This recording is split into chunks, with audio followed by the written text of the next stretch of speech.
বেলুনের নাম দিয়ে বাচ্চা হবে বলে তুই আমাদের কাছ থেকে বোকা বানিয়েছিস না? নয়ন শোনো না, আমি কি করবো বলো? আমি যদি টাকা পয়সা না পাই তাহলে বাইরে গিয়ে কিভাবে মজা মাস্তি করবো বুঝতে পারছি। শুধুমাত্র বাইরে মজা মাস্তি করার জন্য তুই আমাদের দুই ভাইয়ের আবেগ নিয়ে খেলছিস। তুই পেটের মধ্যে বেলুন ঢুকিয়ে এতদিন আমাদেরকে বোকা বানিয়েছিস। আমিরও যদি সত্যিটা না দেখতো তাহলে আমরা সেই বোকার স্বর্গেই বসবাস করতাম। ভাইয়া এক কাজ করো, ওকে তুমি তোমার আন্ডারে নিয়ে যাও, থার্ড ডিগ্রি যাও। নয়ন প্লিজ তুমি এবারের মতো আমাকে মাফ করে দাও। আমি তো তোকে মাফ করে দেব? তুই আমার বউ কিন্তু তুই একটা বেঈমান। প্লিজ এবারের মতো ক্ষমা করে দাও না। না না, ওইটার কোনো দরকার নেই। ওকে আজকে থেকে 4 দেওয়ালের মধ্যে বন্দি করে রাখতে হবে।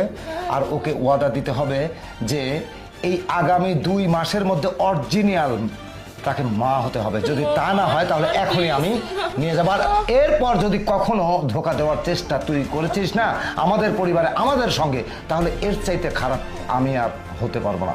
এমন খারাপ হবো তোর মনে থাকে। তবে এইভাবে না, ওর বাবা মা ওর ভাইকে ডেকে নিয়ে সেই সত্যিটা বলতে হবে আর এটার বিচার করতে হবে। এখন আচ্ছা ঠিক আছে। প্লিজ